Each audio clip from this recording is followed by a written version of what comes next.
We compromise yield for flavor.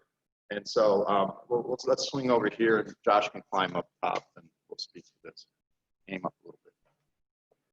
So actually swing over here at a better angle. There you go. Good. Yeah, we have a 500-gallon still, and there you go. You know, Josh is former world champion heavyweight mixed martial art fighter, and he's not a little guy. I'm a little guy compared to him. And so this still stands about 15 feet as a pot still. It's a 500-gallon pot still. What's unique about it, Josh, if you step to the other side, if you go to like get an Irish whiskey from Ireland, the column that comes off of the top of the still actually angles upwards 20 degrees. That's classic to a Irish whiskey. Most Scotch whiskeys from Scotland, that pipe comes off at 90 degrees straight out. And most bourbon pot stills are angled at 20 degrees of an angle down.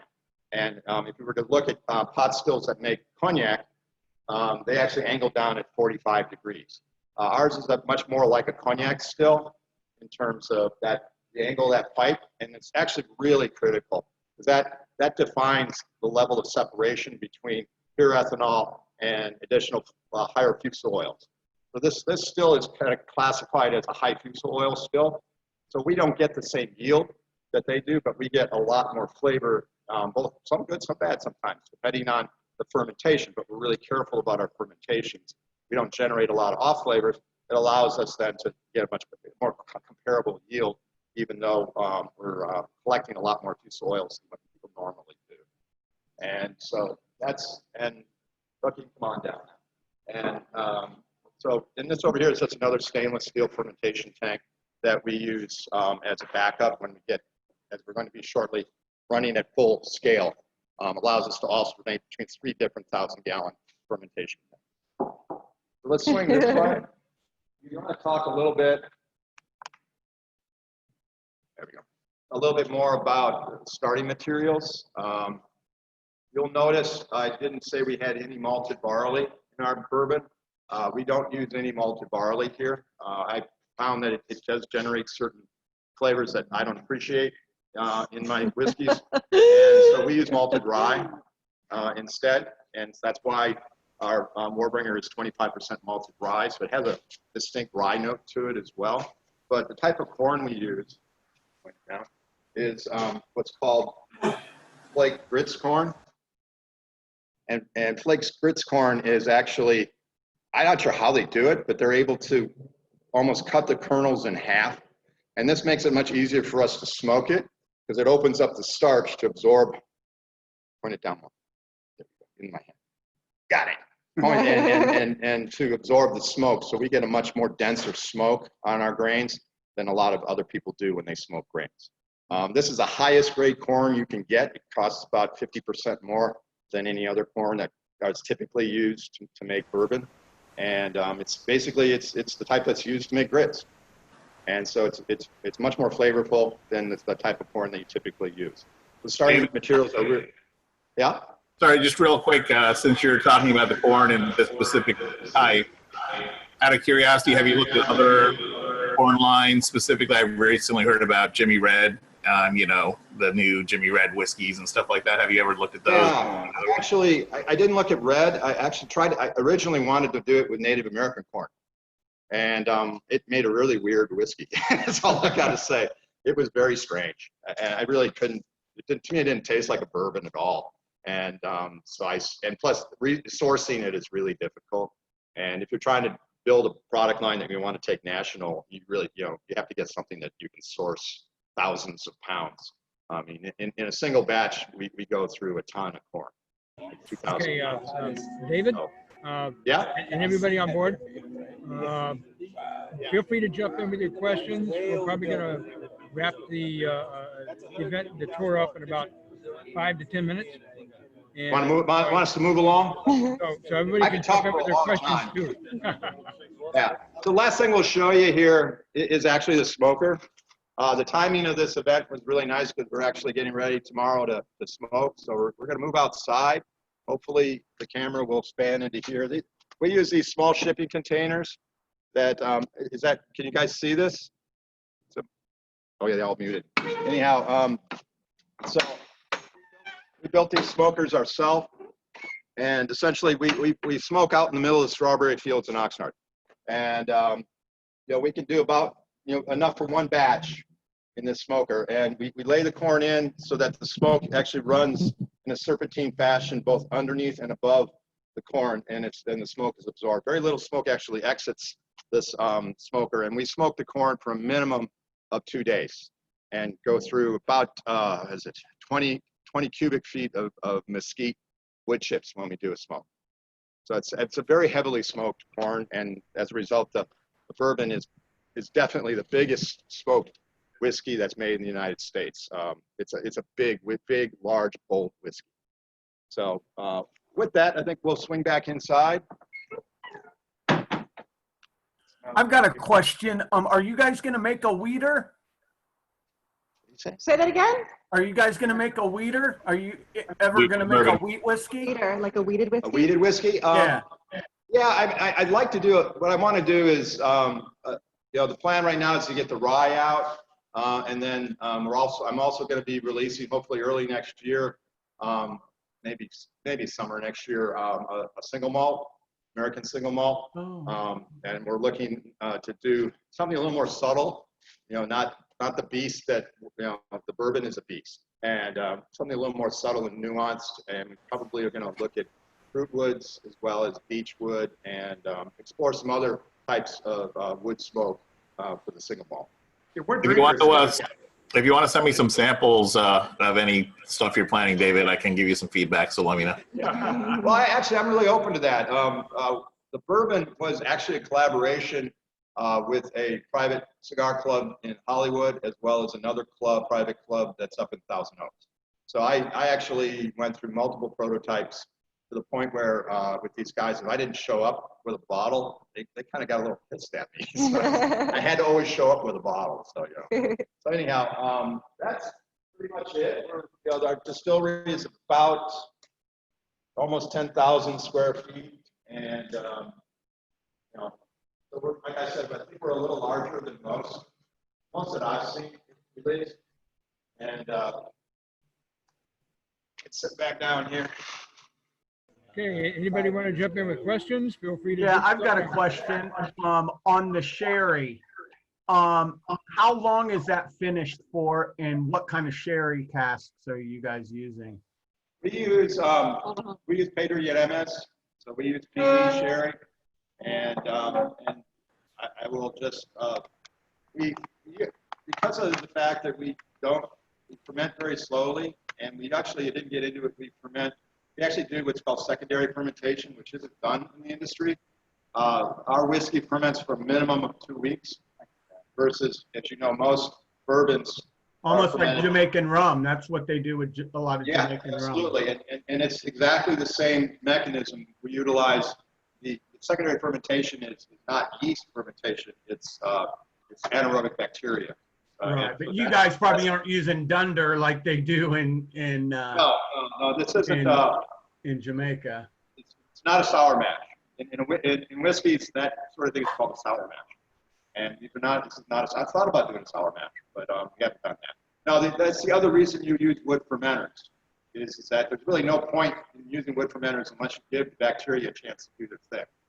And they're not as aggressive as yeast. They take a little longer to produce the flavor notes that they generate. But a lot of dried fruit flavors actually are generated by the bacteria, as well as some almost citrusy notes can be pulled out from the bacteria from a classic compound called terpene. So it adds a greater level of complexity. And that's why when we talk about the new make, I've had people want me to just sell the new make because it's actually really tight. It actually has very little off flavors in it at all. And as a result, we don't have to barrel as long. And then where we do spend some technology is actually during the barreling process. And we use standard 52-gallon barrels. Our barrels come from Minnesota, so we use Minnesota oak. A little tighter grain, a little less of a caramel bomb. You can get if you use barrels from Missouri, for example, and Tennessee. They tend to generate a lot more caramel. So ours is again allows for more complexity in the flavor profile. And then with the PE, it's really a finishing step. And I'm just going to apologize. I'm not going to tell you how long. But the key element is that we do temperature control barreling. So every barrel actually has a thermal well installed in it, and we monitor and maintain specific temperatures, which I have been able to determine from some colleagues in Kentucky are the spots in the rick houses that generate honey barrels. So every barrel we do has been put under the conditions of a honey barrel, and so that's the other reason why. So we have a very mature, very complex product. I mean, we get gold medals in international competitions, and even though it's non-age statement whiskey. So I just, at this point in time, I'd rather let the whiskeys speak for themselves rather than preaching about age statements. I'm not actually a big proponent of age statements. I've been looking at this for a long time, and as we all know, it's all about the conditions that the barrels are on. You know, cold, wet climates takes years. Down in you know, Jamaica, it doesn't take very long. So we're you know, that's why we're doing it, but we don't release it until it's ready. Basically, we have very much the same philosophy as Four Roses. Every barrel has its point of flavor, and if you define yourself by a particular age statement, that's a blend of barrels that are at their optimum. Some have gone beyond their optimum, they're less interesting, and some are too young, and they blend them together. They have a particular age statement, and we don't believe in that. We bottle barrels when they're ready, and not when it's a specific time frame. So that's one other question about the rum. When is that due out? And if you can tell us what's the style, is it like Jamaican style or Cuban style, Barbados style, Guyana? You know what I'm saying? What vein is your rum in? We'll be releasing first off, the starting material for our, we'll be releasing two different kinds of rums. One is going to be molasses based, and the other one is actually going to be based on a dried sugarcane juice that we acquired called Muscovado. And Muscovado is the most exotic form of dried sugarcane. Yeah, that's killer sugar. And we get it from the Mauritius Islands. It's only made 3 places in the world. It's made in the Philippines, and it's made in Vietnam, and it's made in the Mauritius Islands, which is off the coast of Madagascar. And we have it imported from the Mauritius Islands, and I think we're like one of only 2 or 3 companies that import this into the U.S. 99.9% of the dark Muscovado that's produced in the Mauritius Islands all goes to Europe. And so that product is going to be a single barrel cask strength, limited release, whereas the molasses product will be much more mainstream. And yeah, definitely send me a sample of that one, David. I'll let you know if it's good. Yeah, we get a lot of, honestly, for me, the rum is the best thing I do. And, you know, the bourbons are fantastic. I love making whiskeys, and we seem to get a lot of critical acclaim for our whiskeys, but me personally, the rums. Yeah, and rum and cigars, I think. I mean, rum and whiskey's great, but rum and cigars, sorry, whiskey. I mean, it's just, to me, it's a whole nother level with rum. I mean, they were made for each other. Yeah, we basically, so in terms of the style, I fell in love with rums with the Central American style, El Dorado's type style. Okay, Demerara style then. Right, but I've evolved beyond that now, and I'm a huge proponent of Foursquare. Oh yeah, I just picked up a bunch of new Foursquare. It just came out. The 2008 just came out a couple days ago. And my goal is to be just as good as Foursquare. Wow, that's a big statement. Yeah, it is. I mean, you know that. I mean, that's, wow, when you're talking about Foursquare, you better bring it. Yeah, I'm excited then. I mean, if you're on par with Foursquare, is your price point going to be on par with Foursquare? I hope so. Oh, okay. You know, because they start at like 70 something. Yeah, I mean, in terms of their single barrel cask strength, you know, that's the exceptional cask stuff. Yeah. The only way for us to make a few pennies off of it, it has to be expensive. Whereas wow, I'm excited. Yeah, I'm more excited for your run than I am about. Oh, I wanted to plug your whiskey real quick. everybody was going, oh, you can't get the Warbringer, you can't get the War Master. I know two spots, Wally's in Beverly Hills and Wally's in Santa Monica both have the War Master in stock now. I was there Sunday. They both got both. So anybody in LA that needs War Master, go to Wally's. They've got it. It's $100 a bottle. He doesn't have any more than 5 bottles for both locations. Okay, I'm just telling you, I was there Sunday and he had bottles is all I don't know how many, but he had some. Yeah. He had some. And I just figured I'd drop, we're in LA, might as well tell people in LA, because Yeah, the for different sure. locations. County, you won't have War Master, but the Great American Craft Spirits Bar and Liquor Store in Santa Margarita, he carries Warbringer and actually has it. He's going to be placing an order for. Any I think other, High Times carries it too. any other questions out there from anybody? K&L also has War Master. Yeah, K&L has it. But the only place I've seen that has the War Master is Wally's right now. So if anybody's interested in that War Master, go to Wally's. I hear you. K&L also should have a case of War Master as well. That's 6 more. Okay. Because All right. Well, any other questions, group? Going once, going twice. Okay. Well, David, Kathryn, Joshua, thank you very much for the tour. Thank you for sharing the background on. Cheers, everybody. Cheers. Plancha. All right. Yeah, I'm excited for your rum. This works really good too, There you go. I like it. You guys are more than welcome to stay on board. We're going to bring our cigar person in, Nolan. So hold on a second and we'll get him queued up here.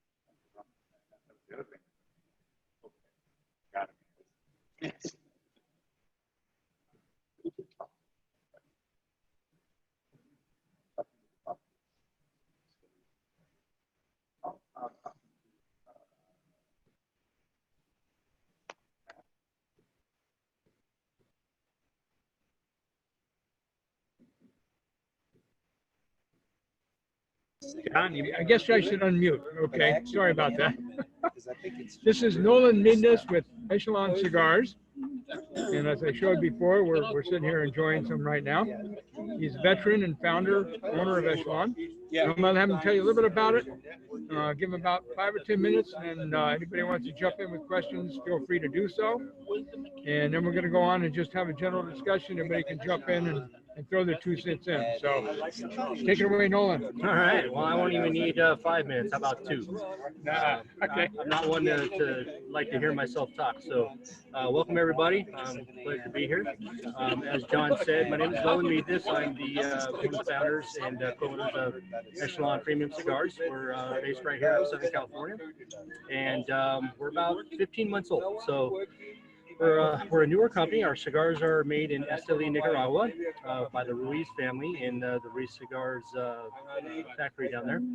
And very blessed to have started this. It all started with the old story, just a dream of wanting to be an entrepreneur, starting a company, and we just didn't know what at the time. We just kind of combined our love for cigars with wanting to be business owners. And one of my co-owners right there, my wife, right behind me, there she is, right there is Kat. And we hit the ground running, and thankfully we've been very successful. We just started distributing a few months ago, right before the Rona stuff hit, and we're in four lounges in 3 states, so doing very well so far. And as John mentioned, we do have a discount code if you're interested in trying our cigars. Our master blender works for companies like Placentia, Perdomo, and Padron. So the guy knows what he's doing. He grew up. He's a third generation in the cigar industry. So we're very blessed to have him making our cigars for us. And if you want to give us a try for 15% off your entire order, just use DADE, D-A-D-E, at EchelonPremiumCigars.com. We ship internationally. We actually ship, I believe we just shipped to our 13th different country.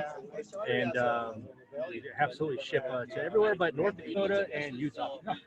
That's not our fault. That's legislation. If you're in one of those states, I apologize. Yeah, so all the other states we can definitely ship to. If you have any questions, by all means, fire away. What are you smoking there?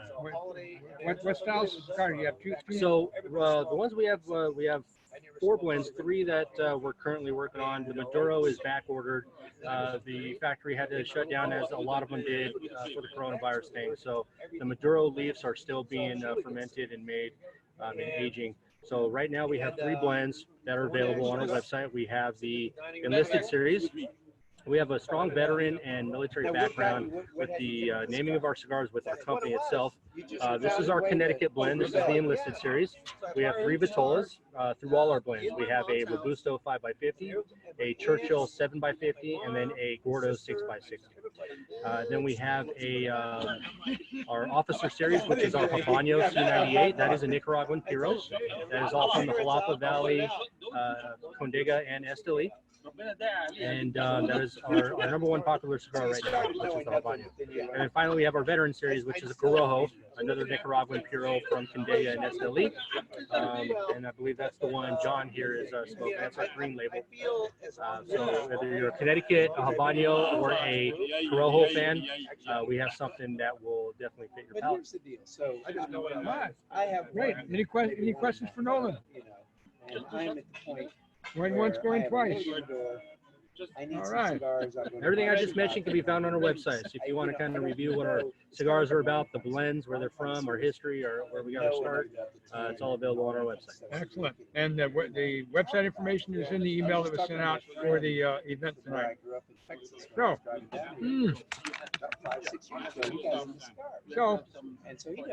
open it up for questions, general comments, banter. It's your show, guys. Take it away. 30 miles from Anybody? He said, I just talked Going to once, a guy, going I twice? ordered some cigars from I'm not a question guy either. Nothing from Claire? Nothing from Byron? Alessandro, how you doing? But he has some distinct. Jim Zuris, how are you? And, you know, he says, Definitely give us a try. We have sampler packs. We have a sampler section where you can get cigars as low as $5 a cigar. So we're not out to get rich right now. We're just out to get our name out. So now is the perfect time to try us out. But I guess All right. it's like, Okay, well, if we have no further questions, we're Are gonna go you ahead and guys wrap this up. making? Are you guys making a like a Lancero or a Panatella? What was the question? Are you making like a Panatella or a Lancero size? Not at this moment. Any new Vitolas that we were thinking about making is on hold right now due to the whole FDA thing that's coming up. So we're going to have a challenge in itself just to get our Vitolas that we have now through the FDA. I don't know if you guys are up to speed on what's going on. September deadline that's coming up. So any kind of new Vitolas, we definitely want to expand into especially a Lancero. That's a very popular Vitola right now. That's why I We've been asked. asked about that a lot, even a Torpedo. But yeah, until this whole FDA, hopefully it gets shot down. I don't want to get into politics of it all, but if you read up on it and know what's going on, you're aware of it. If not, Yeah, and it'll get shot down every time. It always has been. They're just going after cigarettes and they're going after like teenager tobacco, basically. Yeah, and hopefully it stays that way. As of now, the deadline is still on, and we're still working with our attorney to get everything that we need to up to stuff. So, yeah, I agree with you. Hopefully it gets shot down. Hopefully they do stick with the whole flavor thing, and I know they're really vaping and all that, but yes, premium cigars definitely belong out of the FDA jurisdiction. Anyone who's a cigar connoisseur or aficionado knows that. But yeah, until afterwards, we can't really commit to any new Vitolas. What's your thinnest ring gauge you're currently making? Our Robusto, which is a 5x50. Oh, okay, that's the thinnest. Okay. Hey, anybody else out there? Yeah, I was just wondering, I think it's really exciting that an entrepreneur like you would start a cigar company now. So you guys have met some challenges with the COVID-19. How many, when you're at stage of your company, how many units are you looking to produce? And I don't, you know, if you can give me an idea, I think it's just, like I said, it's cool that you're starting a company like this.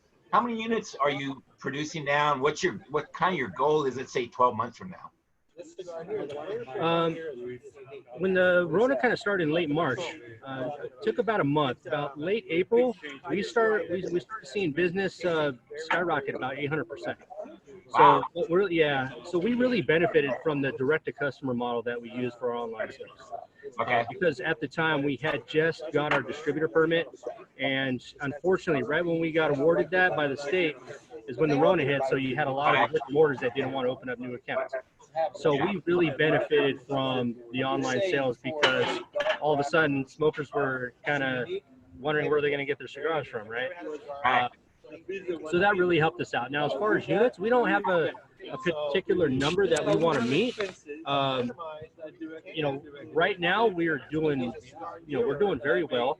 You know, we focus more on the total sales as opposed to units, because we have different packages. We have over 30 different sampler packs that we have up there.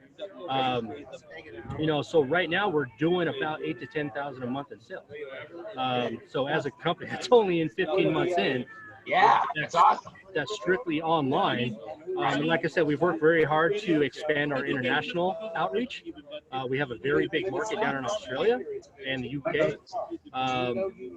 So yeah, we're just taking it month by month. You know, we're not trying to hold ourselves to the usual sales things. You know, I've been in sales before, so I try not to hold myself to too many standards, and we're just kind of coasting right now to see, just play out the field and see how it goes. That way we don't, you know, disappoint ourselves.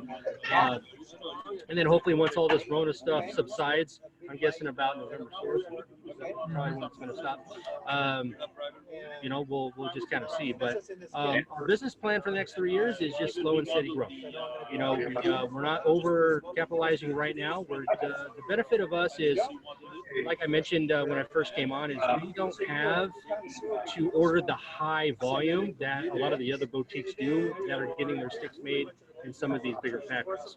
We have the ability, because of the family that we're working with is a very small family-owned factory. The factory only has 12 to 13 employees. So it's a small family-owned business. And if I want 100 sticks, he'll send me 100 sticks. If I want 1,000 sticks, he'll send me 1,000. So I have that flexibility to do that. And, you know, we just kind of take it as it goes. Any other questions out there before we wrap this up? I've got a question. It's exclusively Nicaraguan tobacco? With the exception of our Connecticut wrapper, that's from Connecticut. Is actually okay, right. Yeah, the other two blends the are filler, right? The filler is all okay. Yeah, on the Connecticut blend, the filler and binder are from Nicaragua, and then our Habano and Corojo cigars, our Officer and Veteran series, are Piros. Oh, what's the MSRP? You didn't mention. What's the subject, like the MSRP? It's very easy. 8, 9, and 10. Our Robustos on the site, if you buy them singles, are $8. Churchills are $9. Gordos are $10. Okay. The best bet, as I mentioned earlier, go to our sampler page. We have a lot of sampler specials. We have 3-pack trial packs that you can get. I think our 3-pack Robustos are $22. So they're very affordable. If you go and get one of the samplers, we decrease the price to give you a better deal. It only gets better with the 15% off discount code if you use DADE. I don't think we have a sampler pack. Our biggest sampler pack is 6 cigars. They're all Gordos, and it's only $49. Good price. I'll go online and get your. Yeah, first class shipping pretty much anywhere in the U.S. isn't going to be any more than $5. You know, get to you in 4 days. Very cool. And we ship everything with Boveda. We have a partnership with Boveda, so everything we ship out is going to arrive to you fresh. A lot of different cigars. But it arrives ready to go, right? You don't have to keep it ready to roll. You don't have to let them rest unless you're one of those. You want to let them rest, that's fine. But they go straight from our humidor into either a vacuum seal or one of our cigar bags with a Bogota pack, and it's going to arrive to you the same way it left our humidor.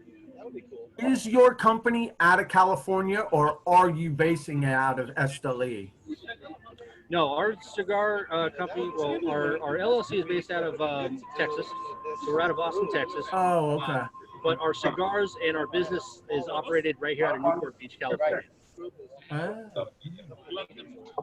So as we expand, we already have the things in place we need to import into Texas as well as California. So we're going to have cigars land in both states for outreach to the East Coast as well as the West Coast.